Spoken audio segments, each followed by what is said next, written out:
Okay, a couple of you guys asked on the package video what my thoughts were on Borderlands, as you're not sure whether you want to pick it up yourself. This isn't going to be a professional video in the slightest. It's going to be pretty much rambling, but what I am working towards is full review.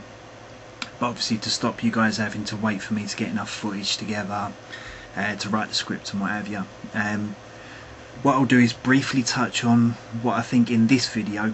If there's any specific things that you want answered, by all means give me a shout, whether it be a private message or comment on the video, and I'll do my best, even if it means doing like an on the fly video or sending a message back.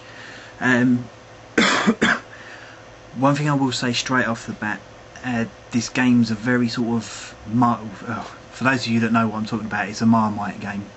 In other words, you'll either love it or hate it. If you don't like role-playing games, or you don't like first-person shooters, you might as well forget about it straight off the bat. The easiest way to describe the experience as a whole, just to let you know, I've got a few characters going. I've tried it on single player as well as like up to 3-player co-op so far. Sorry, 4. I did have random public match that 4 people dropped in, but it wasn't much in the way going on. It's very much, for those of you that played Fallout 3, if you can imagine Fallout 3 with a lot more in the way of like role playing, like what you'd expect from role playing games, with like skill trees and what have you, but with that sort of comic book feel to it. All of the quests are done like it is on role-playing games, where you'll talk to a certain person, or for like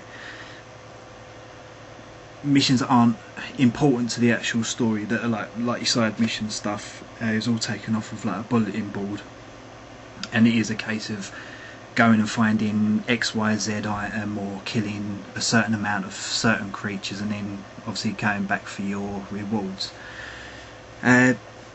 Characters are fairly balanced. You won't really feel a difference between the characters early on. Basically for the first 5 levels, regardless of what character you pick, it plays like a straight up first person shooter. It's when you hit level 5 you'll get your first, what they call action skill, which is when you'll start seeing the differences between the different characters. You've got like your standard health kit stuff in there. You end up getting a shield excuse me, which, easiest way of describing that is if you've played Halo, where you get like the shield come up, you'll take a certain amount of damage, the shield depletes, and then you can take like health damage. But if you then stay out of, not so much out of an attack range, but if you don't get hit, your shield will then recharge. It's exactly the same as that. I've not delved too far into the game. One gripe that I have got with it is the control system for the vehicles. It's, again, if you've played Halo, you'll be absolutely fine with it, where it's literally all the left stick does is forward and back. But to direct the car, you have to use the camera, point it, and basically where you point it is where the car will go. Which, if you're used to controlling cars in games with like the triggers or the A button or whatever, it takes a little while getting used to, but it's not something that will put you off the game completely. The weapons aspect, you've got a lot of standard weapons, basically ranging from like handguns, shotguns, sniper rifles, rocket launchers, all your usual type of guns that you get in like any type of game that involves shooting. You end up not getting all of them straight off the bat. You'll start off the game with a bog standard weapon. You'll find absolutely bundles of different types of weapons as you go through. Each one of the weapons has got like a damage rating, accuracy, etc, etc. On top of that, you'll find it works on like a Diablo or World of Warcraft lines, where certain times you'll see certain types of weapons dropping. You've got like a white weapon is bog standard, it's got no extra effects onto it. You'll then get like green named weapons which will have like slight bonuses to it. Then I think it's blue, purple and orange, like your typical sort of World of Warcraft setup with the items. On top of that, you'll also get certain weapons at certain points will have like elemental effects onto them, namely shock, acid, fire and explosive, which basically does what it says on the tin. If you shoot something with a weapon that's got like incendiary set up onto it, there's a chance that it will set whatever you're fighting on fire, and then obviously you get the damage effect from the fire as well as your standard attacks. It's definitely more enjoyable and a lot easier, although still not easy, when you're playing with other people.